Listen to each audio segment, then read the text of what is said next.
I presented as an omega right in front of my arch nemesis, and to make things worse, I went into heat. Next thing I knew, he'd forcibly bonded with me. A permanent bond. I basically blacked out and pulled a classic move. Got knocked up and skipped town. 3 years later, he cornered me at my front door, ready to read me the riot act. Do you mind telling me why I woke up one morning and my other half was just gone? I was honestly terrified when Nick showed up at my doorstep. He looked like he'd been through hell. His normally pristine suit was wrinkled, and there was a thin sheen of sweat on his forehead. Nick's face was grim. Aren't you going to invite me in? My hand was frozen on the doorknob. I didn't know whether to open it or slam it shut. Steeling myself, I forced a fake smile. I don't think that's necessary. We're not that close. He let out a cold laugh and stepped toward me, his alpha pheromones washing over me like a tidal wave. Not close? We've slept together? And you're telling me we're not close? Ben, you need to take responsibility for me. That familiar lychee scent was making my head spin all over again. Having been permanently bonded and then celibate for 3 years, I had zero defense against his pheromones. My knees went weak and I started to slide down, instinctively grabbing his sleeve and pulling myself closer to him. Just as I was about to beg for mercy, the door creaked open a crack. A small head popped out from the gap, calling out to me in a tiny, sweet voice, "Daddy, Daddy, what are you playing with the uncle?" Now it was Nick's turn to be stunned. He instinctively reined in his pheromones, his eyes darting between the little boy and me. He looked like he was waiting for an explanation. I wasn't giving him one. Let him sweat. This whole mess actually started a long time ago. Nick and I were destined to be rivals. Our families were business competitors, so we were at each other's throats from day one. It got even worse when we were 13. He presented as an alpha, and I presented as a beta, which just gave him one more thing to hold over my head. Our relationship hit rock bottom. And as fate would have it, we were in the same class in elementary school, middle school, and high school, and even ended up at the same university. It was a cursed connection we just couldn't shake. In college, I avoided all clubs and activities just to keep from running into him and ruining my appetite. Nick was the epitome of a top-tier alpha. Most alphas have strong, woodsy or alcohol-based scents. His was lychee, that sweet, fruity scent, combined with his striking good looks, won over a legion of omegas and even a fair number of betas.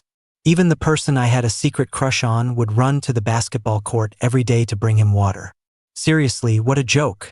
It was a real eye-opener. It was like he was born to be my personal kryptonite. I figured if I avoided him hard enough, our paths wouldn't cross again. But then, during our junior year, a party brought us crashing back together. And this time, it cost me the rest of my life. Louis was a high school classmate of mine who went to study abroad after graduation. This was the first time we'd seen each other since then. I'd known Louis since middle school. We were best buds. So naturally, when he invited me, I showed up. Unfortunately, I forgot that Louis was also Nick's classmate. His presence was both logical and a complete shock. When I walked in, Louis gave me a huge hug, slinging his arm over my shoulder just like old times. He reached out and pinched my cheek, saying in a teasing tone, "Haven't seen you in years, Ben, but you're still as cute as an omega." I pinched his cheek right back, drawling lazily, "You're not so bad yourself, little Louis. If you were an omega or a beta, I'd totally hit on you." Louis immediately pulled his hand back, wiping his fingers on his shirt and looking at me with disgust. "Don't even think about it. My sweetheart would get the wrong idea." I raised an eyebrow, teasing him, "Oh, you got a partner after a few years abroad? Are they from here or overseas?" The mention of his partner brought a blissful smile to Louis's face. A sweet little omega from abroad. Super cute, he. Getting hit with that sudden display of affection, I quickly changed the subject. Stop. I don't want to hear your love story. Just tell me, what's Nick doing here?" Everyone around us knew Nick and I didn't get along. Louis was just as confused. "I'm not sure. I posted in the group chat a few days ago. I'm coming back. Let's all get together." I sent the time and place and he just showed up. I thought about it for a moment and figured it made sense for Nick to be there. We went to a private high school where most students came from wealthy families with business connections. Especially in recent years, Lewis's family business had been booming, and a lot of classmates were hoping to network with him for a chance to collaborate. I guess Nick was probably hoping to get a piece of the pie, too. Whatever. It wasn't a big deal. We both, without a word, sat at opposite ends of the table, as far from each other as possible. At the dinner table, Lewis and Nick were the centers of attention. One was the campus heartthrob from H University, a top alpha. The other had just returned from studying abroad, also a top alpha. Both came from equally prominent families, so naturally, they were the main topic of conversation. I sat quietly next to Lewis, occasionally having a few drinks when people came to toast. After a few glasses, my head started to feel fuzzy and heavy. That's not right, I thought. I'm not a heavyweight, but my tolerance isn't this bad. Sensing something was getting worse, I leaned over to Lewis. Dude, I feel weird. A little drunk. I think I'm gonna head out. He put down his glass and looked at me with concern. You okay? Want me to take you home? I shook my head. It's nothing major. We can get together again in a day or two. Just us. With so many people around, Lewis didn't insist. He just nodded and said, all right, be safe then. Text me when you get home. We'll hang out later. After saying my goodbyes, I made a quick escape. After leaving the private room, I couldn't be bothered to go far, so I just got a room at the hotel to rest. Thankfully, the place wasn't just a restaurant. Once in the room, I collapsed onto the bed. My head was getting fuzzier by the second, and I felt like I was running a fever. Remembering Lewis told me to text him when I got home safe, I forced myself to grab my phone. I sent him a message on WhatsApp. In my days, I must have just mashed the screen. Made it. Not home. Felt sick, so I got a room at the hotel. Lewis replied instantly. Sick? Me think I have a fever. What room are you in? I can bring you some medicine. I thought about it for a second. Afraid I might die in the room with no one knowing, I told him. Room 1301. Can you bring some fever reducer? After sending the message, I tossed my phone aside. About half an hour later, the doorbell rang. I opened it to find myself face to face with Nick. What are you doing here? Maybe it was the fever, but my voice came out soft and weak. Nick held up his phone. Didn't you ask me to come? The screen showed my chat conversation with Nick. Oh great. I was so out of it I'd texted the wrong person. I opened my mouth to explain, but I saw Nick's expression change. He looked me up and down, his eyes wide with disbelief. You're an Omega? I laughed. Annoyed. No, you're an Omega. Your whole damn family are Omegas. I felt like my brain was about to melt, and he was here mocking me. He took a deep breath, trying to explain patiently, your pheromones are leaking. They're very strong, like lily of the valley. I just stared at him for a second. My brain completely stalled.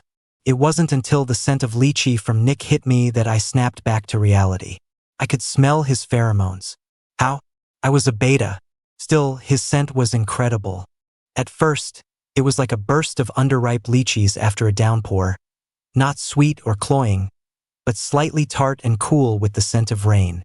Then, the lychee fragrance grew richer, making me want to get closer. I'd had enough health classes to know what was happening. I must be having a second presentation. Secondary differentiation usually happens between 16 and 18. I waited until I was 18, but nothing happened. I was a little disappointed back then, thinking I'd be a beta for life. I never expected that at 20 years old, I'd finally have my second presentation. And I presented as an Omega, right in front of Nick, presenting in front of my arch nemesis. What kind of cosmic joke was this? A wave of shame washed over me. This was just too humiliating. But Nick's pheromones were spreading out, clawing their way through the air and surrounding me. My gaze kept drifting to his scent gland. It was a place I'd never paid attention to before, mysterious and forbidden. He was an alpha, not some sweet, soft Omega. So why did I find his scent gland so incredibly alluring? I fought down the roaring desire inside me and managed to speak. I think I'm having a second presentation. Could you maybe pull back your pheromones? They're affecting me. This feeling of being out of control was infuriating, especially in front of someone I hated. I tried my best to stay calm, but my trembling legs betrayed me. Nick's eyes were turning red, his dark pupils taking on an aggressive glint, like a beast about to be uncaged. He shook his head. "No, you're the one affecting me. You had a second presentation and went straight into heat. This pushed me into an early rut." I stared at him, bewildered and at a complete loss. I'd only ever been a beta. I had no idea what a heat or a rut felt like. "So what do we do?" Nick looked like he was in agony, and for a moment, I forgot all about our rivalry. I instinctively took a couple of steps back, wanting to let him in. "Why don't you come in and sit down? The scent is so strong it might affect other people." I forgot that I was now an omega, an unmarked omega in heat inviting an alpha in rut into his room. What's the difference between that and asking him to screw your brains out? No difference. But damn it, I didn't know that then. The door clicked shut. I took a few steps inside and noticed Nick was just standing frozen by the door. I turned and looked at him, confused. "What are you standing there for? Do I have to personally invite you to sit?" Nick couldn't take it anymore. "Ben, are you trying to get yourself killed? Inviting an alpha in rut into your room?" I was about to say that I was a beta. Then it hit me. Right. I was an omega now. My slow brain finally caught up to the incredibly stupid thing I'd just done. All I'd been thinking was that Nick's rut was my fault. No matter how much we hated each other, I couldn't just leave him in the hallway. I never considered how my actions could be misinterpreted. I awkwardly backed away a few steps and asked tentatively, I was just thinking I couldn't leave you out there. I wasn't thinking about anything else. So, should I call you an ambulance?" The moment I said it, the room felt like it was flooded with the rich, sweet scent of lychee. It was Nick's pheromones. He undid the top button of his black shirt, running a hand through his hair in frustration, revealing his pale forehead. Nick was really, really good looking. He pulled out his phone. "No need. I'll order some suppressants for you. As for me, I'm allergic to most suppressants. I can just ride it out. Ride it out." If he'd reined in his pheromones even a little, I might have believed him. I opened my mouth, then closed it, not bothering to argue. The heat was making my breathing grow ragged. I leaned against the foot of the bed, gasping for air. At some point, my eyes had become wet with tears. Nick's pheromones were like an oasis after wandering in the desert for days. The urge to pounce on him was becoming unbearable. "Can you really just ride it out? Do you need my help?" My words were, without a doubt, an invitation. The possessiveness in an alpha's bones is primal. Especially for an alpha in rut, their craving for an omega is even more intense. Right then, I was like a ripe, juicy peach inviting him to take a bite. Nick slowly approached me, his lychee pheromones wrapping around me, as if wanting to devour me whole. He sat on the edge of the bed, reached out, and pulled me into his arms. "You want to help me?" I nodded. He looked straight at me, one hand gripping my waist, the other gently caressing the back of my neck. He pressed lightly on my scent gland.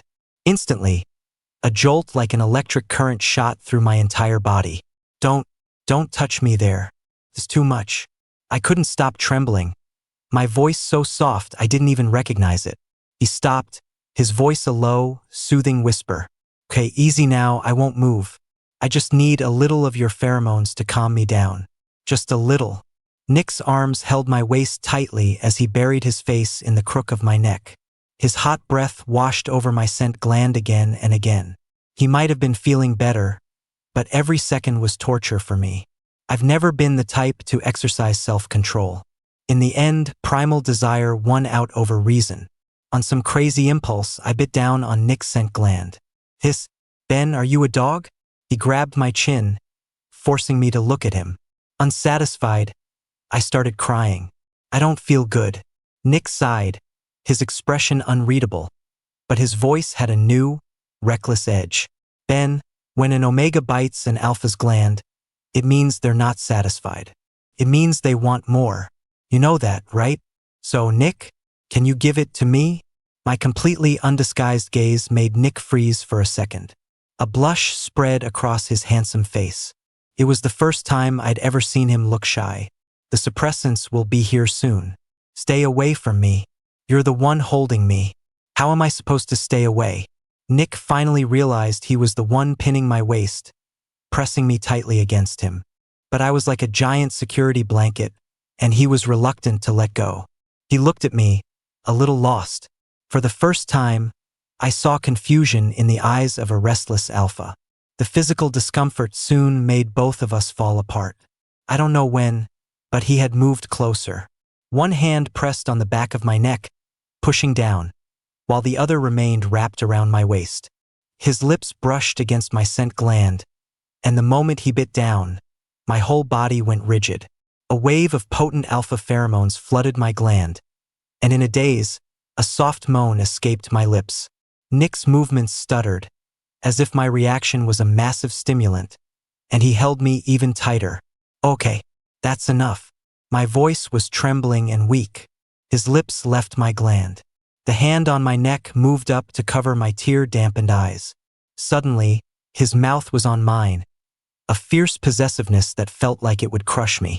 My body was filled with his pheromones. The soothed lily of the valley had no power to refuse the lychee. In fact, it wanted to throw open its gates and welcome him in. I must have been crazy, because I still felt like it wasn't enough. Only when I was breathless did Nick finally let me go. Benny, can we keep going?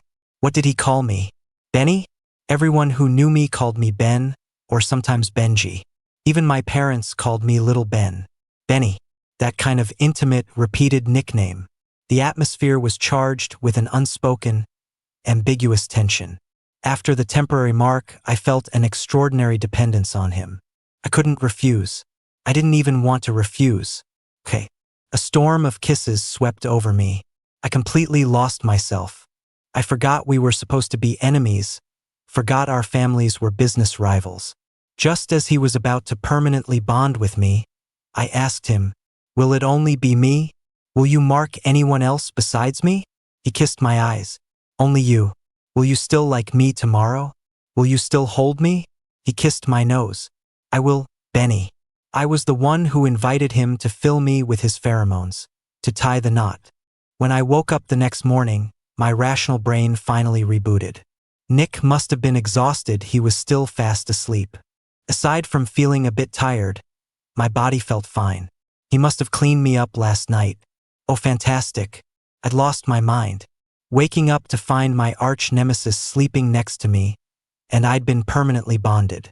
At that moment, for some reason, the only word in my head was run. Yes, run. I didn't want to face the mutual awkwardness when we both woke up. Besides, I was the omega in this situation. It was too embarrassing. I quickly threw on my clothes, grabbed my phone, and quietly opened the door to escape. The delivery from last night was still outside the door, with a pack of suppressant patches inside. I grabbed one and slapped it on the back of my neck, trying to cover up the lychee scent clinging to me. The first thing I did when I got home was agree to the study abroad plan my dad had been pushing. I was so desperate that I told him I was ready to leave today. My dad was a bit surprised. "Why the sudden rush? That's just how it is. I've already booked my ticket. You can handle the school withdrawal for me." He stared at me suspiciously. "You didn't get into some kind of trouble, did you?" I grinned, my eyes darting everywhere. "How could I? You know what a good kid I am. I just happened to present as an omega, get knocked up by your business rival's son, and get permanently bonded, that's all." "Yeah, right." I couldn't say that. I was afraid he'd break my legs. Not waiting for my dad's reaction, I threw some clothes in a bag, bought a ticket for the earliest flight, and ran for it. On the plane, I decided I had to tell them the truth. I sent a message to my parents. "Mom, Dad, I have something to tell you. Please don't kill me. Your favorite son had a second presentation. I'm an omega. You can probably guess the rest." Even with the suppressant patch, the alpha pheromones on me were too strong to hide. Anyone who wasn't an idiot would know what happened. As expected, my parents freaked out. But my phone was off during the flight, so I didn't see or hear any of it. By the time I landed, they had already accepted it. "No matter what you present as, you'll always be our son. Be safe out there. We'll handle things on this end. I've already arranged for someone to pick you up at the airport. Take care, little Ben. I could tell that message was from my mom. If my dad knew the other person was Nick, he'd probably be on the next flight to America to beat me up. So I changed my destination. To truly escape, I went to Germany. Literally no one would have guessed I'd choose Germany. In my second month there, I went to the hospital because I was feeling sick. The doctor told me I was pregnant. Over 8 weeks along, too late for an abortion. That was fine, I guess. At least for the year I was pregnant, I wouldn't have to deal with going into heat. I started taking language classes while taking care of myself. Back home, nothing major seemed to happen. The most was Louis asking where I'd gone, and I just told him I went to study abroad. Everyone, including Nick, thought I was in the United States. The day after I left, he took a leave of absence from school and flew to the US. Rumors flew around campus until he came back a week later, acting as if nothing had happened. I heard he spent every weekend flying to the States. I knew he was looking for me. Too bad for him, I wasn't in America. Of course, I never imagined that one day he would actually find me. The three of us sat on the sofa, staring at each other. A strange tension filled the air. Mrs. Davis, could you take Jellybean to daycare, please? Mrs. Davis was the nanny my dad hired from back home to take care of me. Jellybean was my son, and Nick's son. Jellybean clearly didn't want to leave, pouting his little lips. Daddy, this uncle isn't leaving, so why do I have to? I suppressed my irritation and said to him gently, this uncle is very shameless, Jellybean. Don't be like him, okay? Be a good boy and go. Daddy will pick you up tonight, okay? Jellybean obediently left with Mrs. Davis. And then there were two. Nick leaned back on the sofa, raising an eyebrow with a playful tone. Mine? Even though he was asking, his tone was confident. Because Jellybean was the spitting image of him as a child. I snapped back, you don't have eyes? Can't you see for yourself? He looked down, feigning hurt. Benny, you're so mean. Benny. There it was again. Benny, you smell so good. Benny, you're so cute. Benny, is this pressure okay? Benny, let's go again. He had called me that all night long. Now, hearing Benny gives me a strange feeling in my chest. I can't quite describe it, but it's not pleasant. Running away was pointless. And besides, this whole thing was probably my fault. I was the one who texted the wrong person and let him into my room. I was the one who had a second presentation which triggered his rut. I was the one who clung to him and wouldn't let him leave. And I was the selfish one who hid the truth from him, making him a father at 24 without him even knowing. I was the one who made the mistake, the one who ran, and yet he was the one who searched the world for me. For the first time, I met his gaze and said seriously, Nick, I'm sorry about all of this. Don't worry, whatever you want as compensation, I'm willing to give it to you. He dropped his casual demeanor, looking like he was about to laugh from sheer anger. Which thing are you talking about?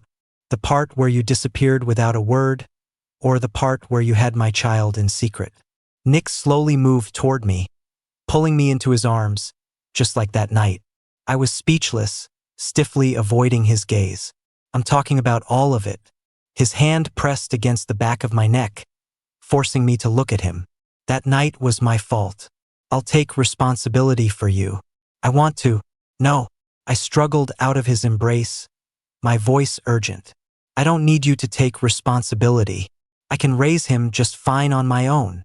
I was scared. We had no real feelings for each other. Not in the last 20 years, and one night together couldn't change that. I didn't need him to be responsible for me, and I didn't need him to be responsible for Jellybean. I was scared. I was scared he would take my Jellybean away from me. I gave birth to Jellybean. I love him so much, and my parents love him so much.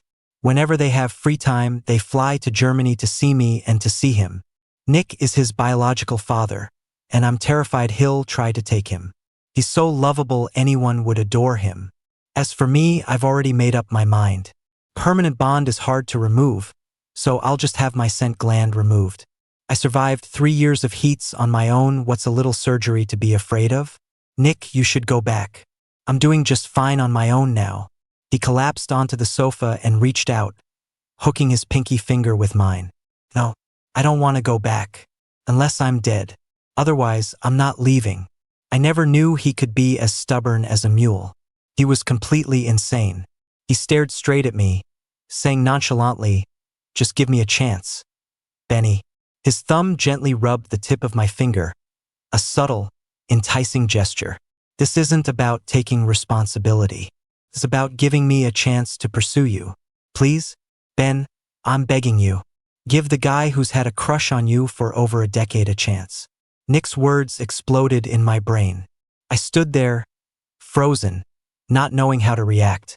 I understood every word, but I couldn't make sense of them. What do you mean? He stood up and walked toward me. That night wasn't an accident. It was all my fault. It's because I like you that I didn't refuse when you invited me into your room. It's because I like you that I wanted to be close to you.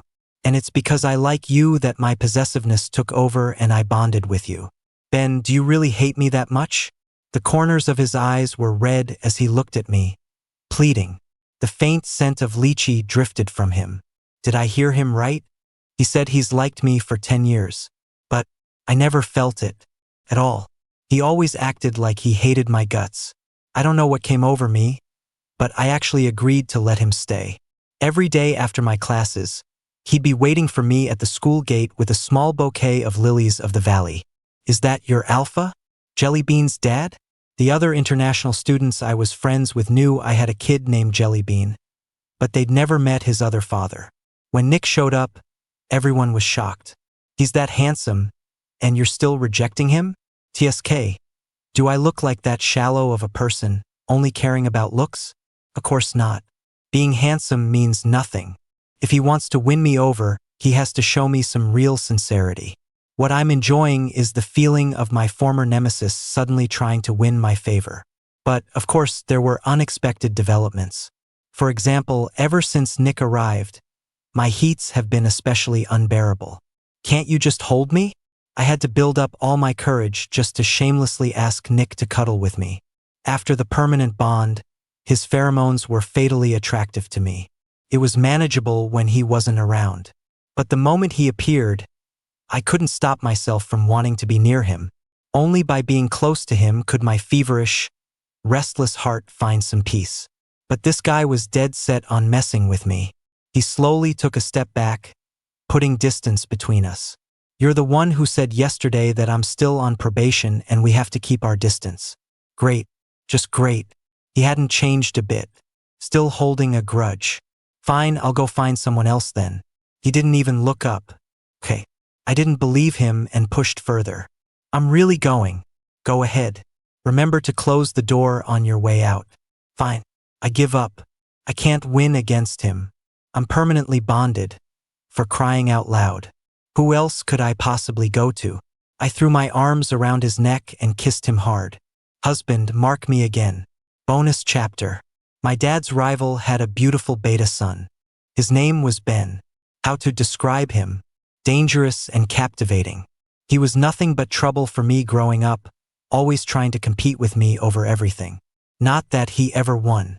My dad said Ben was just as bad as his father. His dad sent someone to our company to pour boiling water on our money tree, killing it. In a fit of rage, my dad snuck over and smashed their lucky cat statue. Ben was a perfect copy of his father. In the 7th grade, he put a female cockroach in my pencil case. She was pregnant and gave birth to countless baby cockroaches inside. I nearly blacked out and almost beat him to a pulp. It wasn't until 9th grade that we started to present. I presented as an alpha, with a sweet lychee scent. I didn't really like it. I preferred the scent of lily of the valley. He presented as a beta. He didn't seem to accept it, though. The look in his eyes was like he wanted to skin me alive. When did my feelings for him start to change? It was probably in our first year of high school. I had a dream about Ben. He was covered in the lily of the valley scent I loved, smelling sweet and feeling soft. I wanted to pin him down. But the me in the dream was just as pathetic as the real me. When little Ben pounced on me, I shyly pushed him away. When I woke up, I slapped myself in frustration. Useless. After high school graduation, I secretly looked up his college choices and applied to the same school. I didn't want to be too far away from him. Maybe even God couldn't stand it anymore. In our junior year, he gave me a chance. At the party, Ben sent the text to me by mistake. That was the first time I saw a different side of Ben. He was like a seductive siren, and he pulled my rut forward with him. I knew I was making a mistake, but I couldn't help it. My possessiveness and desire were about to explode, and he just kept teasing me. The restlessness of my rut shut down my ability to think. Tomorrow, I promised myself I would give him the grandest confession. But he ran from me for 3 years. I flew all over the United States and couldn't find him. Turns out the guy was hiding in Germany. And behind my back, he secretly had my child. They all say the kid looks like me, but I think he looks like him. As cute as him. 3 years. The moment I saw him again, all my resentment vanished, replaced only by longing and a heart full of love. My persistence finally paid off. Benny finally accepted me. Of course, it would be even better if he didn't have to delay his graduation. But no matter what, I'll be with him always.